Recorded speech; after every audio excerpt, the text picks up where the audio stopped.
한때 조직의 쓴맛을 보여주겠다는 말이 유행한 적이 있었습니다. 스크린에서 임권태, 감독의 장군의 아들 시리즈가 히트를 쳤고 TV에서는 야인시대가 대단한 인기를 끌었을 때 유행했던 말입니다. 주유소 습격 사건, 신라의 달밤, 친구, 두사부 일체, 조폭마누라 등등 조폭영화가 쏟아져 나왔습니다. 당시 조폭영화들이 현실과 동떨어진 코믹물로 주로 제작된 이유는 총 들고 설치는 홍콩 느와르 영화와 비교했을 때 게임이 안 되었기 때문입니다.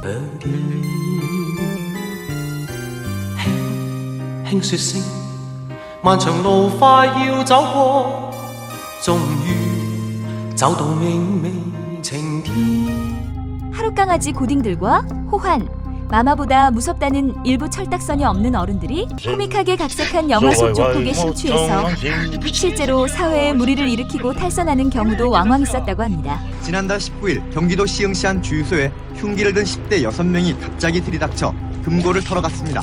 또 영화도 제가 봐갖고 쉽고 멋있어 보여서 여기 친구들이랑 가다가 한 것뿐인데. 신혜식이나 석동현 쌍판대기를 보면 토할 것 같으니 볼 생각은 없다. 조만간 석동현에 대한 모든 비밀을 다 폭로하겠다. 각오해라 석동현. 각오해라 석동현. 큰절 받아라 이 개새끼야.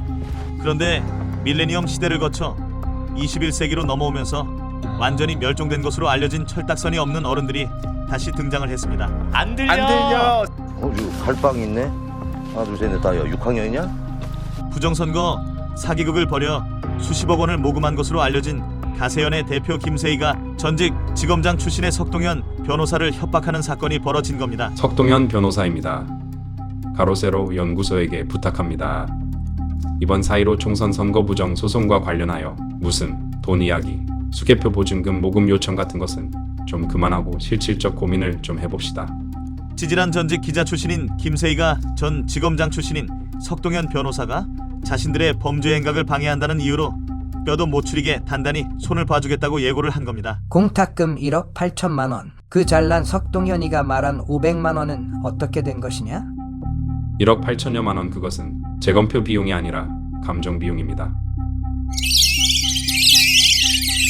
분식집에서 파는 라면이 강용석이면 레스토랑에서 나오는 고급 음식으로 접대되는 게 랍스터 아니겠어요? 강용석과 석동현 변호사의 차이는 강용석은 라면 같은 사람인 거예요. 라면 중에서도 가장 간편한 라면 그 컵라면 정도라고 보면 맞죠. 아이씨, 이럴 거면 육회를 시켜 먹든가. 타닥기 새끼야 타닥기. 소고기만 컵라면이나 먹던 애들이 오죽하겠냐. 우리 왕뚜껑 먹어. 우리나라 형법에는 해악을 가해야겠다고 고지하는 행위를 공갈 협박이라고 하며 해악의 종류와 수단, 실행 가능성 유무와는 상관없이 피해자가 공포심을 느낀 것만으로 범죄가 성립된다고 밝히고 있습니다. 한때 가세연과 부정선거라는 한 배를 타고 서로 콩 한쪽도 나누어 먹을 정도로 돈독한 우애를 뽐내던 부정선거 변호인단이 김세희의 상습적인 폭주와 폭력에 씨름하고 있다는 겁니다. 아저씨, 나 지금 뚜껑 열렸거든? 피보기 좀 빠지슈. 내가 지금 빡이 존나 치는 상황이거든? 나 오늘 사고 한번 칠 것 같으니까 껴들지 마슈 다들! 뭐야 저 씨발 새끼는. 전직 기자 타이틀 달고 불륜 변호사 타진여 기자와 붙어 먹으면서 박정희 박근혜 부녀 대통령을 팔아먹는 천하의 나쁜 놈.